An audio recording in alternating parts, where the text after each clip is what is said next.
오늘 이 아침 우리에게 주시는 하나님의 말씀, 스가랴 14장 1절로 8절의 말씀이 되겠습니다. 스가랴 14장 1절로부터 8절에 있는 말씀 한 목소리로 합독하시겠습니다. 여호와의 날이 이르리라. 그날에 너의 재물이 약탈되어 내 가운데에서 나누이리라. 내가 이방 나라들을 모아 예루살렘과 싸우게 하리니 성읍이 함락되며 가옥이 약탈되며 부녀가 욕을 당하며 성읍 백성이 절반이나 사로잡혀 가려니와 남은 백성은 성읍에서 끊어지지 아니하리라. 그때 여호와께서 나가사 그 이방 나라들을 치시되 이왕의 전쟁의 날에 싸운 것 같이 하시리라.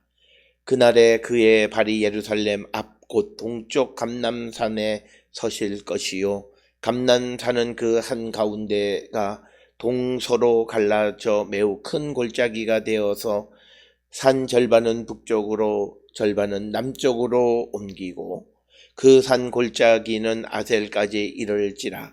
너희가 그 산 골짜기로 도망하되 유다 왕 우시야 때의 지진을 피하여 도망하던 것 같이 하리이다. 나의 하나님 여호와께서 임하실 것이요 모든 거룩한 자들이 주와 함께 하리라. 그날에는 빛이 없겠고 광명한 것들이 떠날 것이라. 여호와께서 아시는 한 날이 있으리니 낮도 아니요 밤도 아니라 어두워 갈 때에 빛이 있으리로다. 그날에 생수가 예루살렘에서 솟아나서 절반은 동해로 절반은 서해로 흐를 것이라. 여름에도 겨울에도 그러하리라. 아멘. 오늘 주시는 스가랴 14장 1절로부터 8절에 있는 말씀은 여호와의 날이 이를 것임을 선포하고 그 여호와의 날에 되어지는 일들에 관해서 자세하게 기록하고 있는 것이 오늘 주시는 말씀인데, 특별히 오늘 주시는 본문의 1절로부터 3절에 여호와의 날이 임하면 예루살렘의 이방 나라들이 쳐들어와서 예루살렘이 고난을 당하게 될 것이다 라는 말씀이고, 그러나 4절 5절에서는 여호와께서 이제 전쟁에 개입하신다라고 하는 것을 우리에게 가르쳐주는 말씀이 되겠습니다. 오늘 주시는 이 여호와의 날이 이르리라라고 하는 이 말을 우리가 직역하면 주님을 위한 날이 이르게 될 것이다라고 하는 것을 의역한 것이 여호와의 날이 이르리라 이렇게 번역이 되어져 있습니다.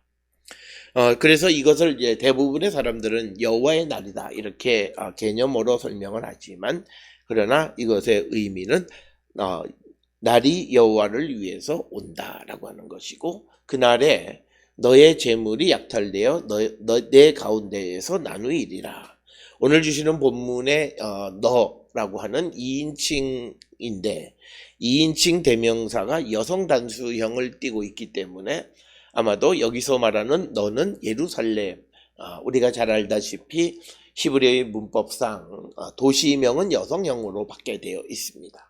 그래서 그날에 너의 재물하는 너는 예루살렘의 재물이 약탈되어서 예루살렘 가운데에서 나누이리라 이렇게 말씀하고 있습니다. 따라서 여호와의 날이 이르게 되어질 때 예루살렘은 약탈을 당하는 그런 환란이 임하게 될 것이다 라고 하는 것이고, 또 오늘 주시는 2절의 본문에 내가 이방 나라들을 모아 예루살렘과 싸우게 하리니, 그래서 오늘 주시는 본문에 2절의 말씀을 통해서 우리에게 가르쳐 주는 것은 우주적인 하나님, 즉 하나님은 세상의 모든 것을 움직이시는 분이시다. 그래서 이제는 하나님께서 이스라엘 백성뿐만 아니라 이방 나라들도 하나님의 목적에 의해서 자유자재로 마음대로 사용하실 수 있는, 그래서 이제 하나님께서 예루살렘을 공격하게 하기 위해서 이방 나라들을 모아서 싸우게 하셔서 그 예루살렘이 함락되게 하셨고, 그 다음에 2절에 기록되어 있는 것이 예루살렘에서 나타나게 되는 여러 가지 재앙적 사건들이 기록되어 있습니다. 2절의 본문에 보게 되면 성읍이 함락되고 또 가옥이 약탈되고 그 다음에 부녀가 욕을 당하고 성읍 백성의 절반이 사로잡혀 가려니와 남은 백성은 성읍에서 끊어지지 아니하리라. 그래서 네 가지는 성이 함락되고 가옥이 약탈되고 부녀가 이 강간을 당하게 되고 백성이 사로잡혀 가게 될 것이다. 즉 재앙이 임하게 될 것이다. 즉 여호와의 날이 임하면 하나님은 그 여호와의 날에 의인들에게는 그날은 축복의 날이지만 영광의 날이지만 구원의 날이지만 그러나 그렇지 못한 자들에게는 그날은 이런 심판의 날이다. 따라서 우리가 주님의 재림을 기다리고 살아가는 성도들의 삶의 모습은 우리의 삶이 주님 앞에 선다라고 하는 그때 내가 하나님 앞에 주님 앞에 의로운 모습으로 우리가 하나님 앞에 온전히 의로운 자가 될 수는 없지만 그러나 하나님 앞에 창피한 모습으로 서지 않게 하기 위해서 오늘 내가 살아가는 삶의 현장에서 최선을 다하는 삶을 사는 자들이 되어야 한다.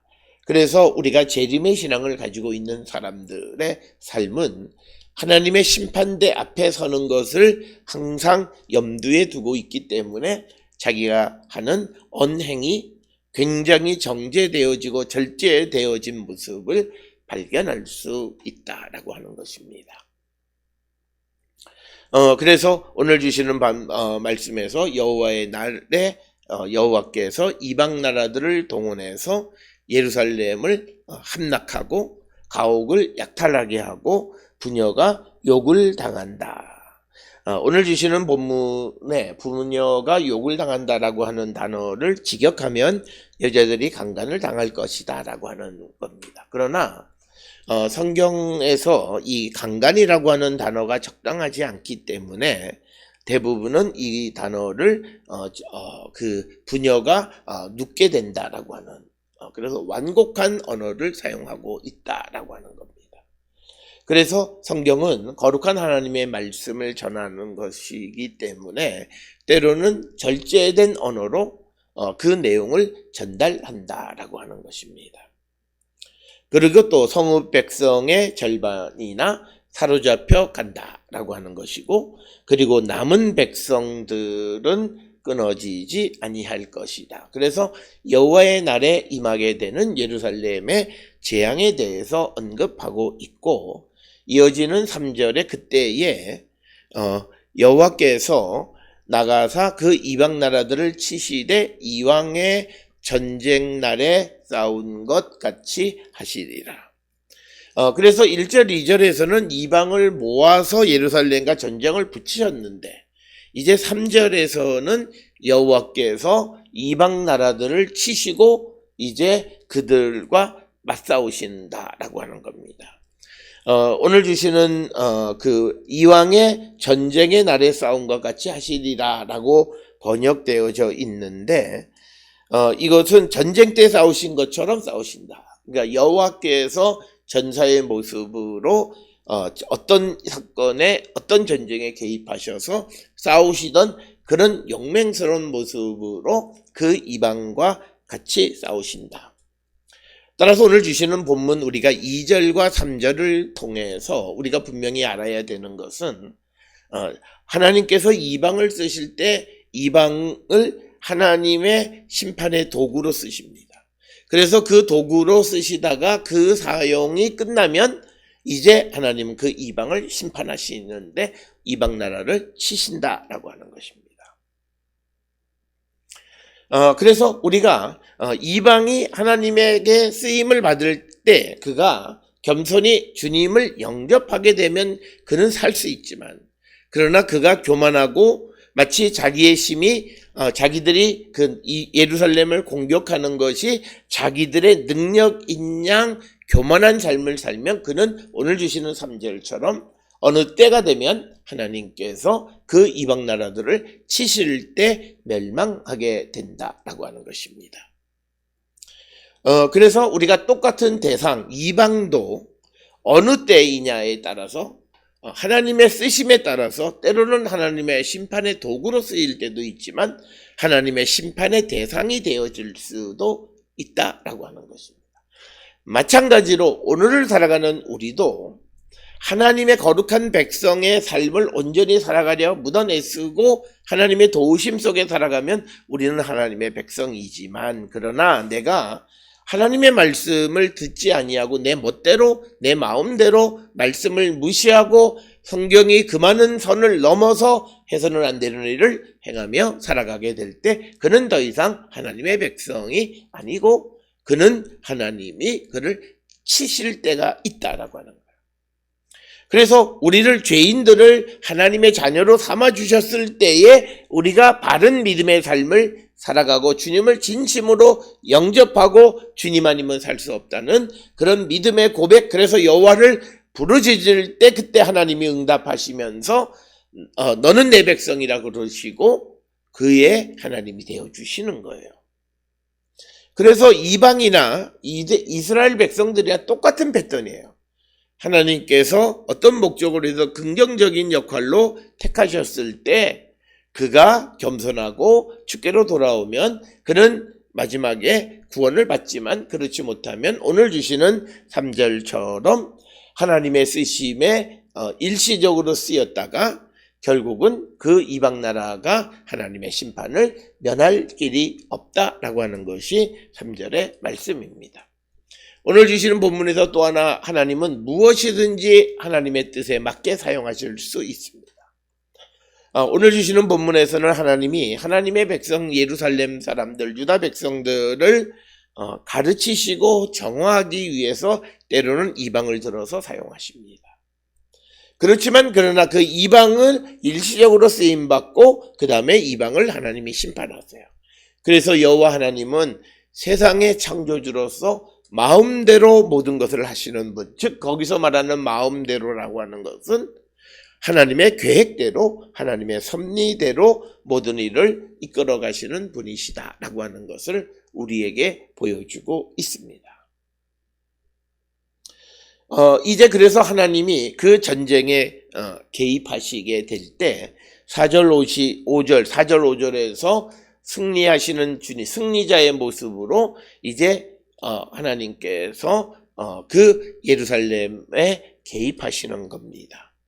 그래서 4절에 보게 되면 그날에 그의 발이 예루살렘 앞 곧 동쪽 감람산에 서실 것이요, 감람산은 그 한 가운데가 동서로 갈라져 매우 큰 골짜기가 되어 산 절반은 북쪽으로 절반은 남쪽으로 옮기고 이어져서 5절에 그 산 골짜기는 아들까지 이를지라. 너희가 그 산 골짜기로 도망하되 유다 왕 우시야 때의 지진을 피하여 도망하던 것 같이 하리라. 나의 하나님 여호와께서 임하실 것이요 모든 거룩한 자들이 주와 함께 하리라.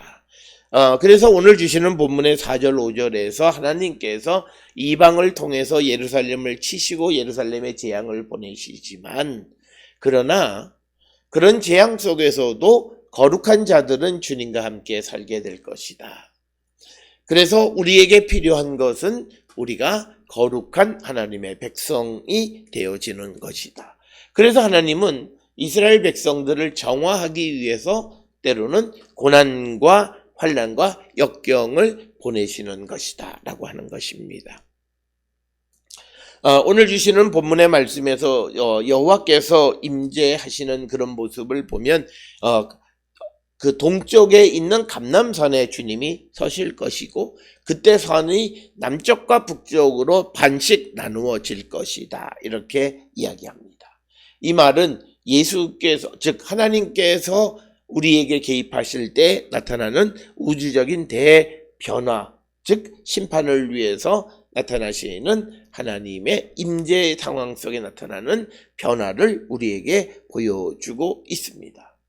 그래서 산이 절반이 나뉘어져서 북쪽으로 남쪽으로 이렇게 옮겨지게 된다라고 하는 것이고, 이어지는 5절에서 산 골짜기가 아셀까지 이를 것이다. 여기서 말하는 아셀이라고 하는 것은 아짤 이렇게 기록되어 있고, 이것은 예루살렘 남동쪽 기드론 골짜기에 있는 어느 지역으로 추정하지, 정확하게 이 아셀이 어디인지는 알 수 없고, 특별히 이 아셀을 아셀 지파로 이해해서는 더더욱 아니 된다라고 하는 것입니다.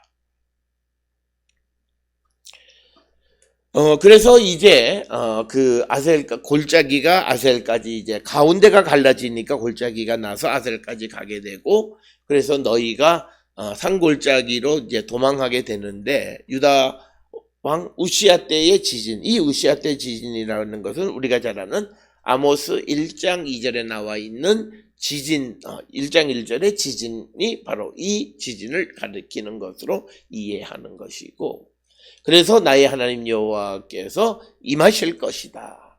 모든 거룩한 자들이 주와 함께 하리라. 그래서 주님이 세상을 심판하기 위해서 오시는 때에 주님은 주의 거룩한 백성들과 함께 하신다. 이 패러다임이 그대로 주님의 재림을 기다리는 우리가 그 재림의 모습이 어떤 모습이냐, 어떤 상황이냐라는 것은 그렇게 중요하지 않아요. 중요한 것은 내가 거룩한 자로서 주님과 함께 할 수 있느냐라고 하는 것입니다. 그래서 우리가 그 요한계시록에 나타나는 종말의 때가 어떻고 그것에 매여 살아가는 사람들이 많은데, 그거 다 필요 없어요. 우리에게 중요한 것은 내가 주님과 함께하는 거룩한 자들이 되는 거예요. 그러기 위해서 우리가 주님을 영접하고, 그리고 성령 충만한 가운데에서 성령의 인도함을 따라 살아가는 백성이 되는 것이다라는 거예요. 오늘 우리가 성경을 통해서 보면 세상 끝날에 관한 여러 가지 환상들이나 단편적인 기록들이 있습니다.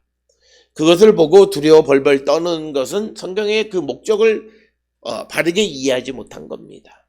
오늘 우리에게 그런 것을 보여주는 것은 세상에서 우리가 마지막 하나님의 심판이 있다. 그래서 그 심판 앞에 서는 자로서 우리가 매일같이 하나님의 말씀 안에서는 거룩한 백성이 되어야 한다라고 하는 것을 가르쳐 주는 거예요. 그런데 오늘 주시는 이 스가랴 14장 5절에서도 여호와께서 임하실 때 거룩한 자들이 주님과 함께 할 것이다 라고 말씀하고 있다라고 하는 것입니다. 그래서 오늘 주시는 본문의 말씀에서 마지막 여호와의 날에 여호와의 임재하심, 그 임재는 악한 자들에 대한 하나님의 심판인 동시에 거룩한 자들에 대한 하나님의 구원을 나타내고 있다라고 하는 것입니다. 그러면서 6절에서 그날에는 그 여호와께서 임재하시는 그날이 오면 6절에 그날에는 빛이 없겠고 광명한 것들이 떠날 것이다 이렇게 되어 있습니다. 그날이 되면 햇빛도 차가운 달빛도 없어진다. 햇빛도 없고 광명한 것들, 달빛도 모든 빛이 없어지리라 라고 하는 것입니다. 이것이 이제 여호와께서 임하시는 때의 모습이 되겠고, 그 다음에 이제 7절에서 강조하는 것이 여호와께서 하시는 한 날이 있으리니 낮도 아니요 밤도 아니라 어두워 갈 때에 빛이 있으리로다 라고 하는 겁니다. 그런데 이제 7절에서는 여호와에게만 여호와에게 알려진 한 날이 있다라고 하는 겁니다.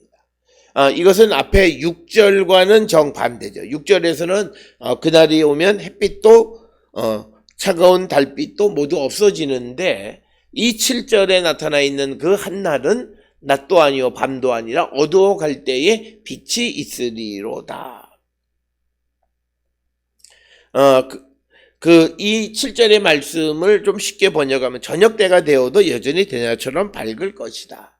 그러니까 뭐냐면 6절에서는 빛이 없어지는 것과는 다른 이제 빛이 있는 날이 되어질 것이다 라고 하는 것입니다. 그날은 여호와께서 아시는 한 날이라는 거죠.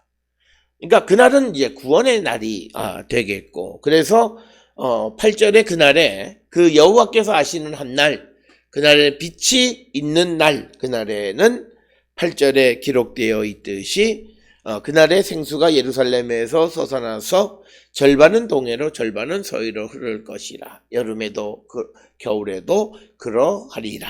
이렇게 이야기합니다.